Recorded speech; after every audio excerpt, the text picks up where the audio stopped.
Olá, tudo bem?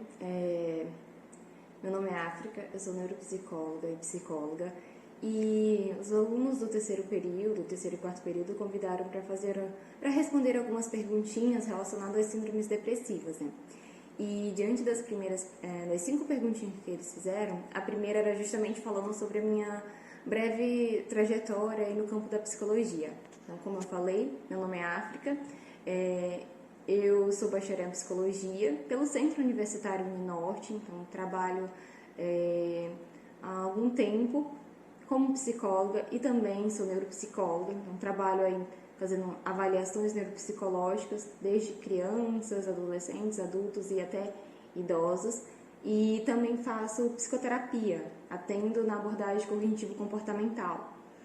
Atualmente, além disso, leciono nas disciplinas aí de avaliação e também estou me especializando em reabilitação neuropsicológica, justamente para me aprofundar mais nessa área de reab. Bom, mas os alunos me perguntaram justamente na segunda questão qual seria aí uma faixa etária aí em relação às síndromes depressivas, né? Se existem muitos casos ou não. Então, pela minha experiência até o momento, realmente, apesar de ser muito associado aos jovens, por exemplo, principalmente adolescentes, jovens adultos, existe uma demanda aí muito grande nos estudos falando sobre os idosos, que eles lideram praticamente bastante ali dos mais afetados em relação à depressão. Um dos estudos até do IBGE falou que eles, entre a população assim, de 60 a 64 anos, realmente tinha aí cerca de 13%. Então, apesar de não ser a minha demanda, meu foco de psicoterapia, que é com os idosos, eu não trabalho muito com essa faixa etária, a gente percebe pelos estudos, né? Porque eu faço avaliações neuropsicológicas e, queira ou queira não, aparecem muitos idosos que, apesar de estarem com comprometimentos cognitivos, eles têm ali suas queixas relacionadas à depressão e tudo mais. Mas o meu foco principal é com crianças e adolescentes, e nessa faixa etária realmente existe aí uma bastante demanda também, principalmente por conta da pandemia. Houve bastante alterações assim relacionadas ao humor, principalmente dos adolescentes, e não somente aqueles sintomas clássicos de humor rebaixado, humor deprimido, mas também questões de agressividade, aparecendo de irritabilidade, principalmente com criança, que nós percebemos assim que, apesar de não ser tanto foco, assim, criança também tem depressão, criança aparece, muitas vezes não com aquele humor rebaixado, mas aquela irritabilidade, aquela agressividade. Isso vai aparecendo por conta do quê? Dos vários sintomas depressivos ali surgindo, né? Então, realmente, existe em todas as faixas etárias, não existe assim uma demanda específica. É claro que pelos estudos aparece bastante aí nos idosos, mas meu foco principal com criança e adolescente, e aparece também essas demandas neles, né? Então, respondendo a terceira questão, justamente aí sobre os métodos de tratamento, né? No meu caso, eu trabalho com abordagem cognitivo-comportamental.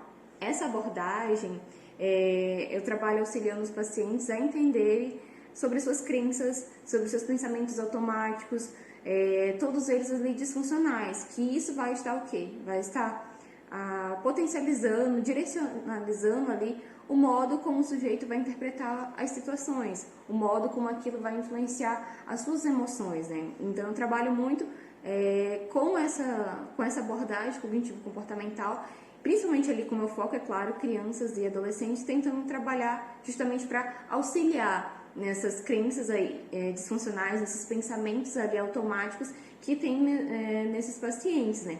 Então, trabalhando as distorções cognitivas, tentando que eles consigam visualizar que realmente o que eles estão pensando talvez não esteja de uma maneira tão assertiva, que talvez teria outros vieses, outros caminhos, mas por conta de tudo que eles vivenciaram, de todas as situações, a gente vai o quê? Vai ter nesses filtros, né? Vai ter essas questões ali sendo significativas, marcadas, né?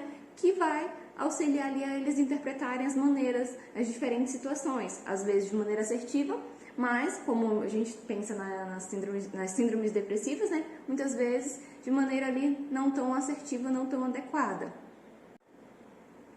Pensando ali na questão 4, que é justamente sabendo que existem várias síndromes, né, qual um episódio ali que marcou bastante o tempo aí que eu trabalho, Enfim, foi um caso ali de um adolescente que estava se descobrindo, tinha todas as queixas relacionadas às suas identificações, estava começando a entender quem ele era, o que ele queria, as suas identificações mesmo pessoais, de sexualidade também envolvida, e diante de uma família muito rígida, de uma família ali que não aceitava essas mudanças, que não aceitava essas identificações, e que estava passando por uma situação muito de uma questão ali de autoestima muito baixa, de sintomas depressivos, que não via ali razões para viver diante daquela situação, porque queria potencializar, queria auxiliar, né? Queria que a família desse o suporte, e a família não dava esse suporte, né? Me marcou bastante porque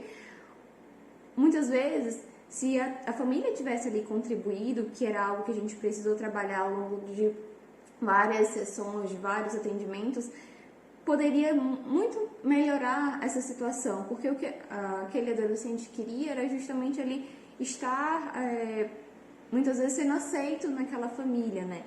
E a família estava ali com uma ponte, mas que não estava auxiliando, não estava contribuindo. Então, no processo de psicoterapia com crianças e com adolescentes, a gente precisa muito desse apoio, desse suporte familiar. É uma ponte, né? O paciente é você como psicólogo e também a família. E quando a família não dá esse apoio, tá ali só contribuindo para que as coisas aí desandem ainda mais, aí que realmente desencadeia muitos fatores, muitas questões, né?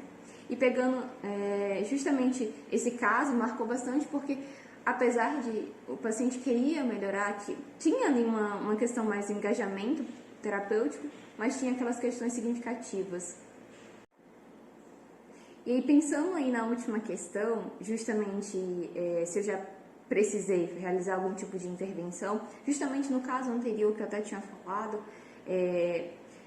ou eu precisei de trabalhar com algumas maneiras mais assertivas. Mas geralmente o que eu faço? Primeiramente, quando vem alguns casos mais assim significativos, eu já solicito que faça aí uma avaliação psiquiátrica também, até para verificar se está estável, se está realmente ali com a estabilidade das questões ali, para eu poder trabalhar com os sintomas disfuncionais, com os pensamentos ali disfuncionais, para ter uma estabilidade primeiramente, né? Para não gerar crises muito mais intensivas, muito mais específicas.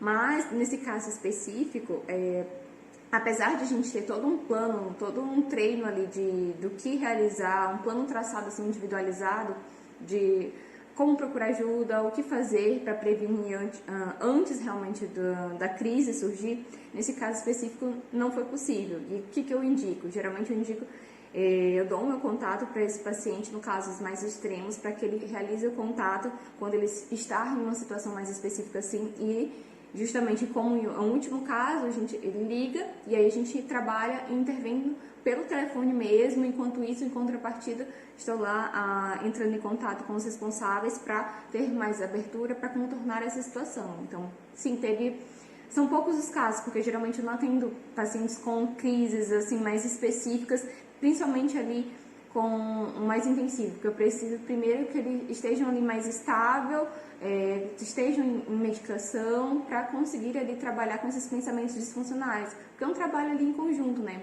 multiprofissional, e também com a família. Mas nesse caso, apesar de todo um plano que estava sendo tratado, infelizmente aí houve esse episódio dessa crise, a gente precisou de contato com a família, no caso a pessoa que tinha mais abertura eram os irmãos, né? E aí foi justamente contato com os irmãos responsáveis para dar esse direcionamento. E aí todo um manejo para regular, para conseguir contornar essa situação, para depois que o paciente conseguisse ali lidar. E aí, é claro, depois trabalhar mais intensamente, né, nas intervenções. Então não eram sessões, por exemplo, que a gente é acostumado com uma vez por semana, eram 2, e assim sucessivamente, cada vez assim um pouco mais intensivo dependendo da demanda.